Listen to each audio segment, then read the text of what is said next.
Mascot, si Ginoong Dingdong Dantes para sa Rewind. So dalawa na rin, kasama na rin si kanyang may bahay. No? At si Paolo O'Hara para sa Ang Duyan ng Magiting. Si Ginoong Cedric Juan para sa pelikulang Gomburza. Alden Richards para sa Family of Two. So dalawa na rin, pati ang ating megastar ay kasama na rin sa nominado. Si Ginoong L.A. Santos para sa In His Mother's Eyes. So dalawa na rin kasi kasama natin si ating Diamond Star. At ang huli ay si Ginoong Alfred Vargas para sa pelikulang Pieta. Ayan. So dumako naman tayo para doon sa katuwang na aktres. Tatlo sila, okay? So unang nominado ay si Binibining Gina Alahar para sa Pieta. At nandyan din kasama natin si Binibining Dolly De Leon para sa A Very Good Girl. At ang huli ay si Alessandra Del Rossi para sa Firefly. Ayan, silang tatlo po.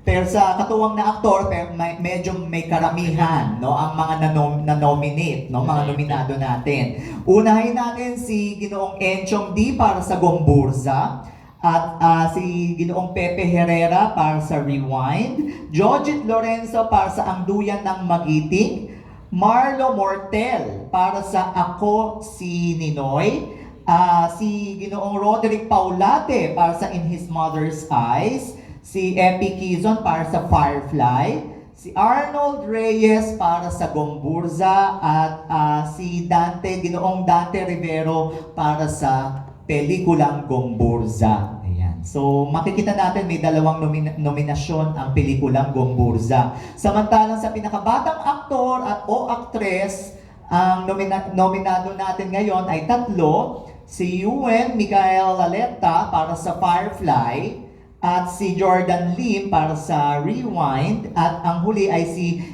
Erin Rose Espiritu para doon sa pelikulang Papa Mascot. Ayan. Okay, para naman doon sa pinakapasadong disenyong pangproduksyon, ang nominado natin dito ay si Erickson Navarro para sa Gomburza, si Ginoong Kenneth Kevin Villanueva para sa pelikulang Firefly, at para sa pelikulang Ako Si Ninoy ay si Ginoong Ramil Pineda. Sa production po ito. Ngayon, ibibigay ko naman po sa aking katuwang na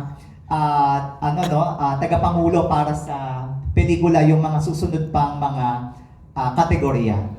Ito po yung sa technical na isusunod. Yung mga pangunahin po natin na nasa taas. Magandang hapon po muli sa inyong lahat sa pagpapatuloy po ng mga nominado para sa ating iba pang categories, specifically for the technical awards.